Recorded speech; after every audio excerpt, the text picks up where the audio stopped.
प्रयागराज में कांग्रेस सांसद प्रमोद तिवारी ने गृह मंत्री अमित शाह के इंटरव्यू पर तीखा पलटवार किया। उन्होंने सवाल उठाया कि क्या कभी सदन में पैरामिलिट्री फोर्स तैनात हुई। चलिए जानते हैं पूरी रिपोर्ट। आदरणीय गृह मंत्री जी अमित शाह जी, ये किसको आप सिखा रहे हैं, किसको समझा रहे हैं?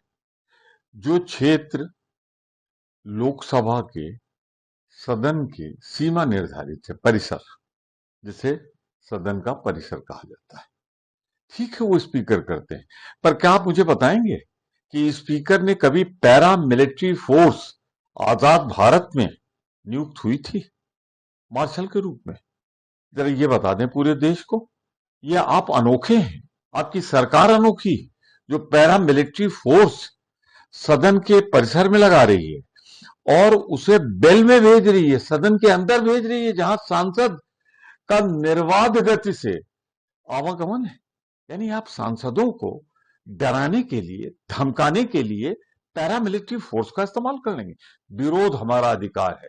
जब भारतीय जनता पार्टी विरोध में थी तो वो भी करती थी इसका प्रयोग, और स्वर्गीय जेटली जी ने और स्वर्गीय सुषमा स्वराज जी ने, पढ़ लीजिएगा, तब आप नहीं थे यहां, तब आप गुजरात में रहे होंगे, उन्होंने कहा था विरोध हमारा अधिकार है और हम विरोध करेंगे। आप किसको सिखा रहे हैं, किसको समझा रहे हैं, किसको गुमराह कर रहे हैं कि स्पीकर करता है पैरामिलिट्री फोर्स? मेरे सवाल का जवाब दीजिए कि आज तक, आजादी के बाद से आज तक, क्या कभी स्पीकर ने उसका इस्तेमाल किया? और अगर नहीं किया तो ये मोदी सरकार में क्यों हो रहा है? मैं बताता हूं, मैं दोनों मौकों पे था राहुल गांधी के साथ। आज समझ लीजिए, कभी राहुल गांधी ने ऑर्डिनेंस फाड़ा ही नहीं। वो जो जोड़ के दिखाया जाता है ना, वो बक्सी का तालाब लखनऊ में उन्होंने फाड़ा था, जो घोषणा पत्र था उत्तर प्रदेश सरकार का, विधानसभा क्षेत्र। ऑर्डिनेंस कभी कभी कभी राहुल गांधी ने फाड़े ही नहीं। एक दूसरे पेपर को जिसे फाड़ते हुए दिखाया जाता है, वो ऑर्डिनेंस नहीं था। तो झूठ की एक सीमा होती है। कम से कम जिम्मेदार पदों पर बैठे लोग तो झूठ न बोले। मैं कहना चाहता हूं ये आरोप झूठा है। देखिए, जो उस समय की सदन ने जो उचित समझा वो कानून बनाया था। आइए हम बात कर लेते हैं 130वें संशोधन की।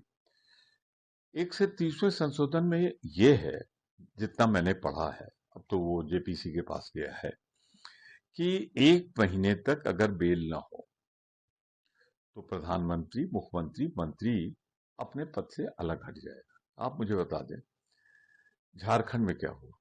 जो वहां के मुख्यमंत्री को जेल भेजा गया, हाईकोर्ट ने जो जजमेंट दिया उसको पढ़ लीजिए, जमानत की, कि ये इसमें तो कोई अपराध हो, आरोप बनता नहीं। यही स्थिति कम बेसी केजरीवाल जी की है। तो यानी कि आपकी सरकार जो कुख्यात है अपने विरोधियों को फंसाने के लिए, वो किसी ईडी से, सीबीआई से, जो आपके बिल्कुल एजेंट के तौर पर काम कर रहे हैं, जिन्होंने स्वायत्ता समाप्त हो गई है, वो भाजपा के एजेंट के तौर पर काम कर रहे हैं, उनसे आप किसी मुख्यमंत्री, किसी मंत्री को आप किसी मुकदमे में फंसा दी, जमानत तो होती नहीं 5-6 महीने ईडी सीबीआई के केसेस की। तो यानी वो पद से चला जाए।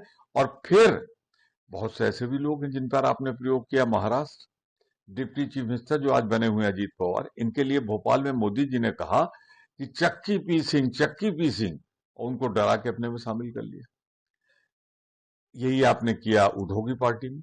तो आप इसका इस्तेमाल करना चाहते हैं ईडी सीबीआई से दबाकर, या तो मेरी तरफ आओ, जो काम पहले तलवार करती थी ना राजा की, अब वो राजशाही आप लाना चाहते हैं ईडी सीबीआई के द्वारा, कि या तो आ जाओ भाजपा में, वरना चक्की पीसी। तो ये दुरुपयोग संविधान का हम नहीं करने देंगे। इसके लिए 2/3 बहुमत जरूरी है, वो आपके पास है नहीं, आप कानून नहीं बना पाओगे।